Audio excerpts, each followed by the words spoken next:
Disposto a defender os interesses da região em Brasília, Rodrigo Corrêa é o único candidato de Montenegro a disputar uma cadeira na Câmara dos Deputados. Casado e pai de 2 meninos, é oriundo do movimento comunitário e sindical. Também já foi conselheiro tutelar e esse será seu 3º teste nas urnas. Rodrigo concorreu a vereador 2 vezes, em 2008 pelo PT e em 2016 pelo PCdoB. Boa tarde, candidato. Boa tarde, Márcio. Boa tarde a todos que estão nos assistindo.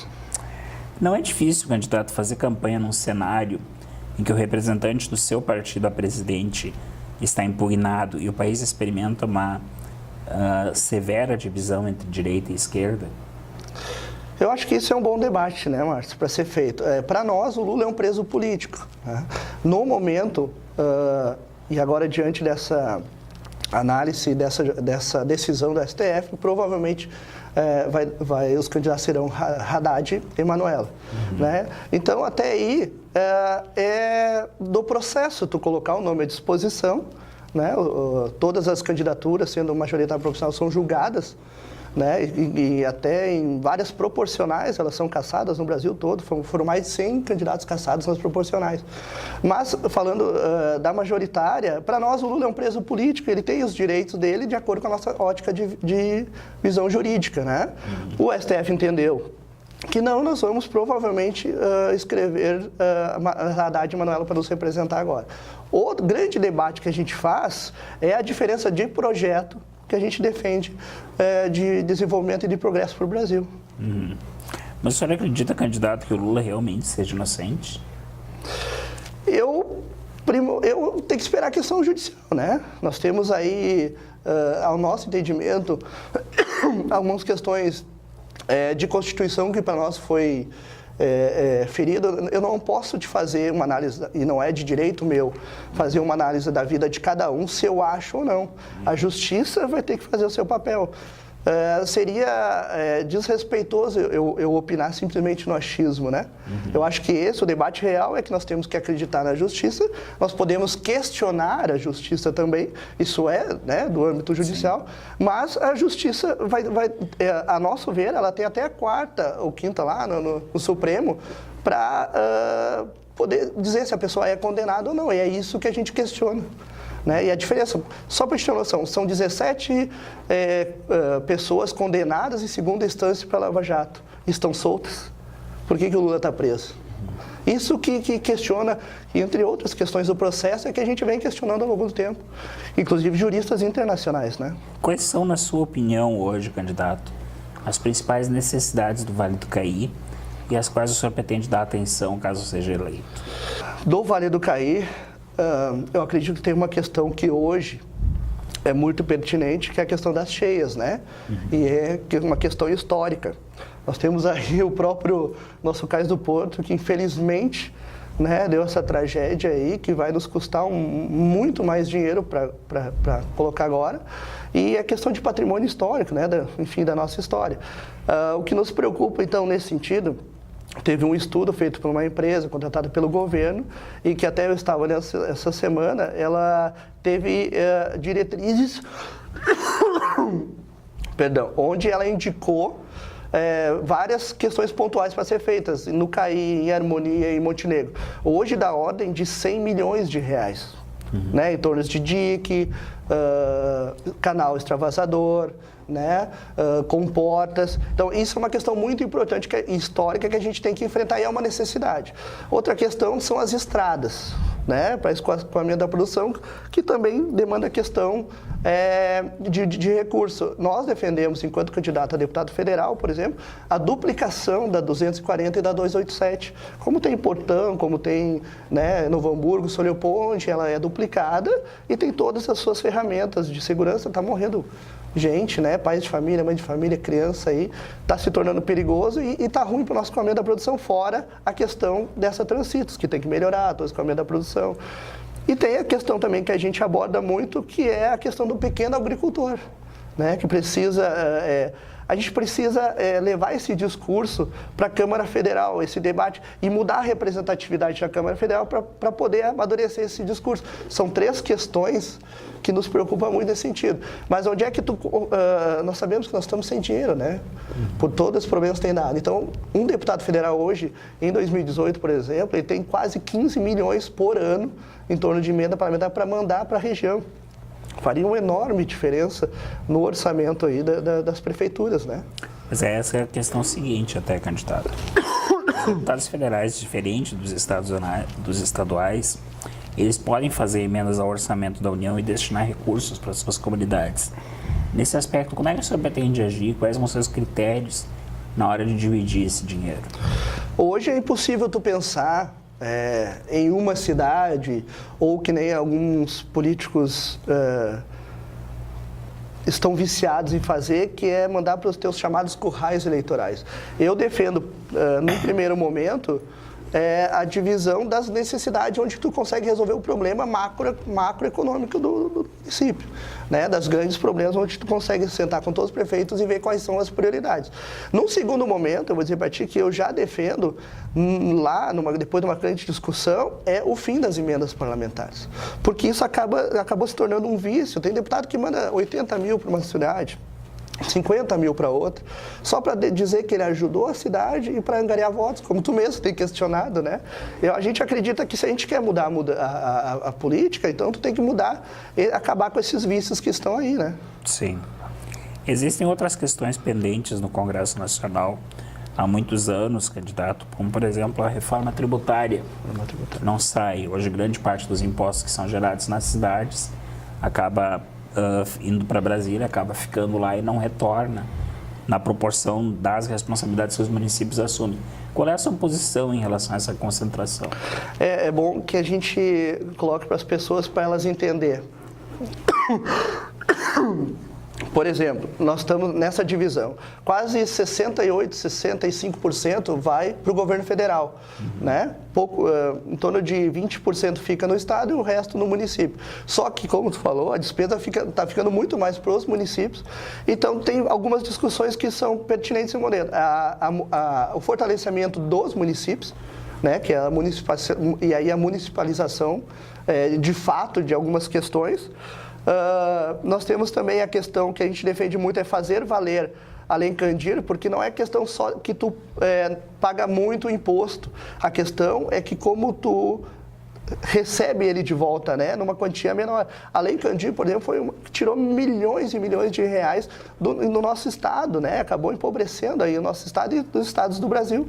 Então a gente quer fazer valer a Lei Candir também, para também trazer recursos, né.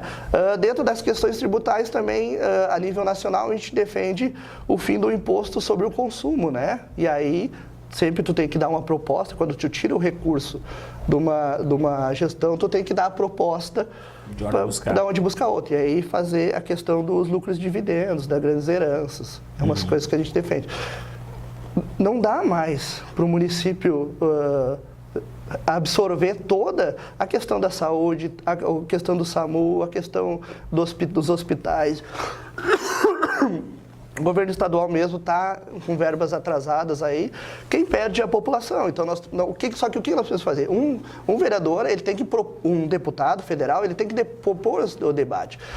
O mandato dele tem que agir para além da ideologia, para além do partido, para além do seu interesse pessoal, chamar os 3 senadores do estado, chamar todos os mais de 30 deputados federais que serão eleitos e fazer um grande debate para fortalecer o estado e fazer a grande discussão com o atual presidente que for eleito. No nosso caso, né, a gente, enquanto eleito deputado federal, tendo uma vice-presidente, que é a Manuela, que é gaúcha, vai facilitar o diálogo para a gente fazer essa discussão. De que forma o senhor pretende agir no sentido de ajudar as comunidades a enfrentar a violência?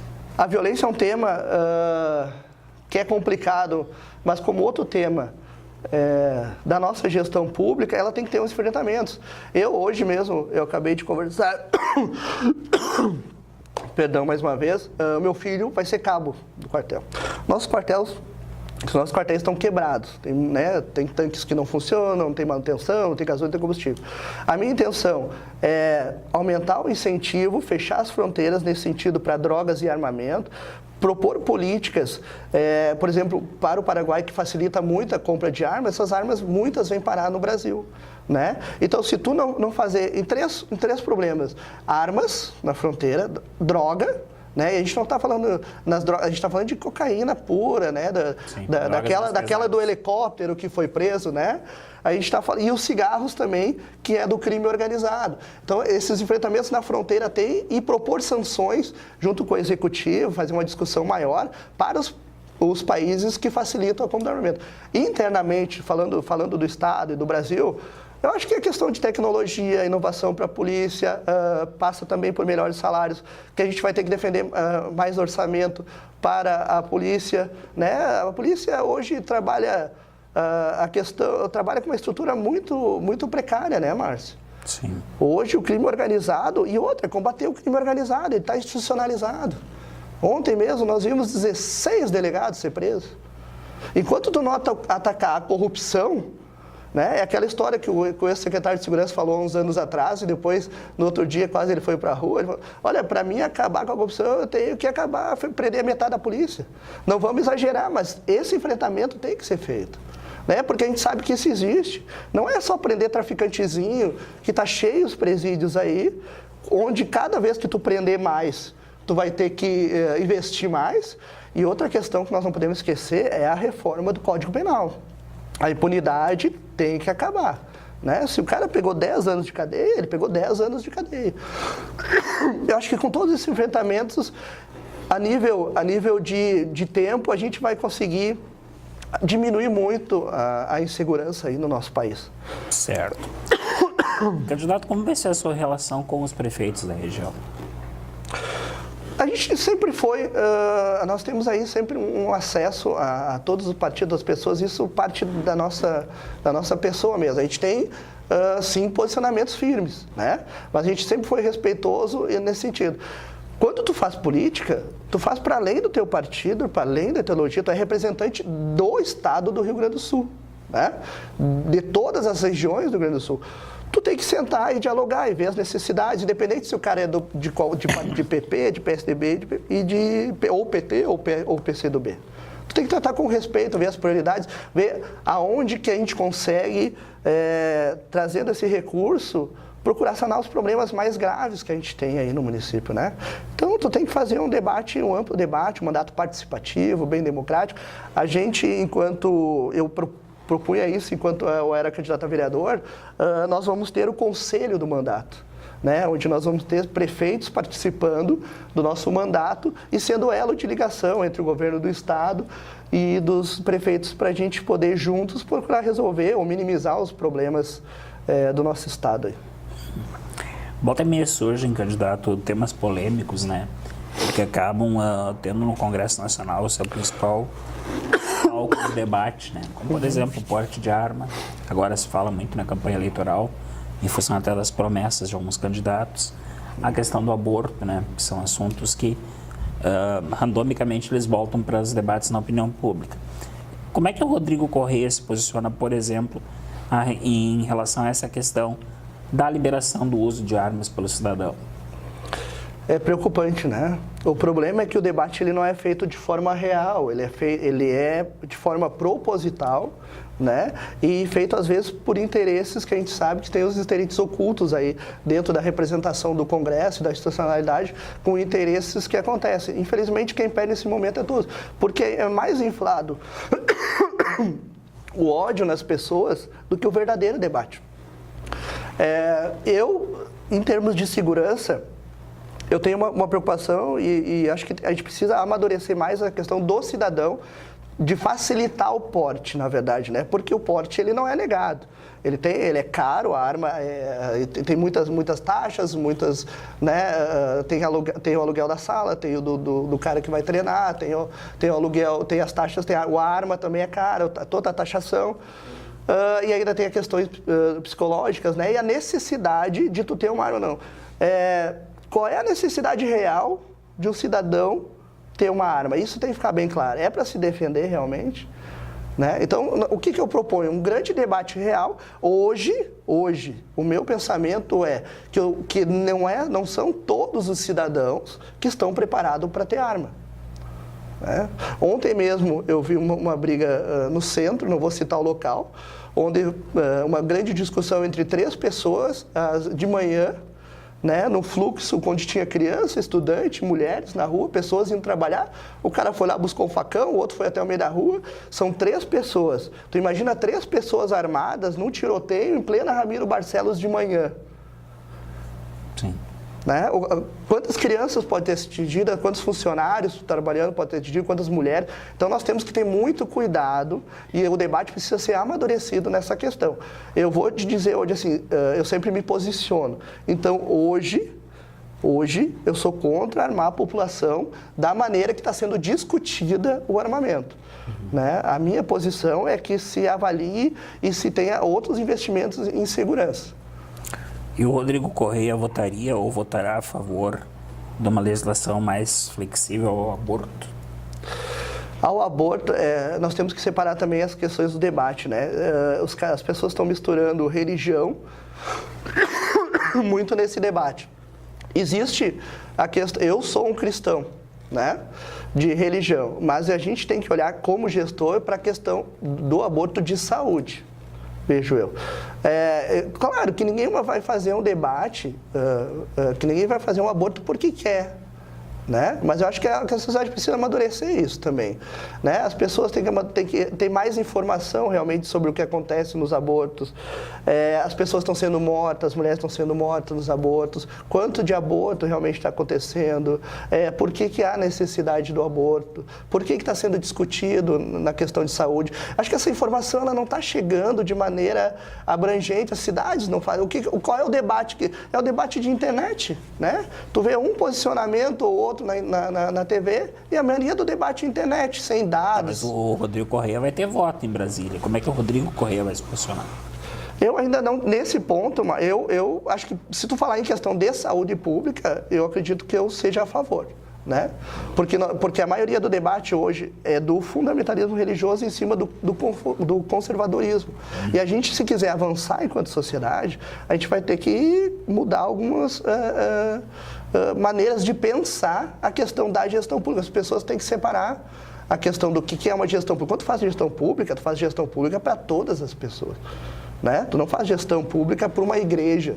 É errado isso. O fundamentalismo religioso é perigoso no mundo todo, né? Tá matando pessoas aí lá na questão árabe, na questão Então, nós temos que ter cuidado. Para mim, é a questão de saúde pública. Eu gostaria de ter amadurecido mais esse debate antes de votar alguma coisa. Então, se for questão de saúde, eu voto a favor. Certo. Uma última questão, candidato. Como o senhor pretende, na condição de congressista, ajudar a qualificar o atendimento médico pelo SUS? Eu tenho uma proposta, e aí é uma proposta minha enquanto candidato. A gente tem... A nossa medicina, ela não é uma medicina humanitária. Ela é e a nossa educação também, ela não é assim, né? A nossa educação é operária, né? E a nossa medicina, ela é mercadológica. Então, tu tem que... nós temos que fazer também, né? A casa do debate é a Câmara Federal, o Senado, enfim. E aí tu vai ter que fazer o debate. A nossa medicina, primeiro, ela tem que mudar, fazer a discussão dela, ela tem que ser mais humanizada, né? A outra questão é que, por exemplo, oportunizar para que mais pessoas se tornem, principalmente médicos e dentistas e enfermeiros. Uma pessoa que é da capital, que se forma em medicina, dificilmente vai para uma cidade que nem São Pedro das Missões, de 3 mil habitantes, né? Porque vai ganhar pouco. Agora, se tu oportunizar uma pessoa lá daquela região se formar em medicina, né? E aí dentro do projeto ela tem que prestar serviço na sua região, tu vai de forma homogênea colocar pessoas nas menores cidades do Brasil prestando serviço de qualidade para o SUS. E é um serviço, Márcio, eu sou do interior, né? Fui muito bem recebido aqui na cidade, e é um serviço assim, ó, esses dias eu fui para o interior e o médico te conhece, vai na tua casa, né? Visita a tua família, faz aquela saúde preventiva, aquela saúde básica da família. É isso que nós precisamos retomar. E aí, dentro dessa questão, para mim, fortalecer o SUS, né? Montenegro, eu defendo que a necessidade de uma UPA 24 horas. Sim. Hoje, a emergência, ela tem em torno de investimento aí de 400, 500 mil reais, só que não dá conta porque os postos de saúde, a saúde básica da família, não dá. Então, como deputado, em torno nessa verba individual que a gente tem, a gente vai ajudar o município a sanar esses problemas. Mas a medicina, ela tem que ser... E aí, assim, a questão de fortalecer aqui, né, os prefeitos precisam fortalecer aqui a questão dos conselhos municipais em relação às questões de transparência e fiscalização, de saber onde realmente as verbas estão sendo investidas, né? É isso que eu penso para a saúde. Tá certo. Em 30 segundos, a gente gostaria que o senhor dissesse, então, para o eleitor, por que ele deve confiar no Rodrigo Correia e votar em Rodrigo Correia para deputado federal. Buenas. Então, assim, nós temos 20 anos de militância nos movimentos sociais, como educador social, conselheiro tutelar, já atuo em vários conselhos municipais, sempre lutando por moradia, por saúde, por educação, principalmente por emprego para nossa gente. Independente de ter processo eleitoral, lá está o Rodrigo tentando lutar por uma cidade melhor. A história do candidato é o que eu acredito que é o que faz as pessoas votar nele. É o trabalho que ele se propõe a fazer, é as propostas que ele tem, né? E a necessidade que Montenegro tem de ter um deputado federal para ajudar a cidade a crescer, a se desenvolver, trazer emprego.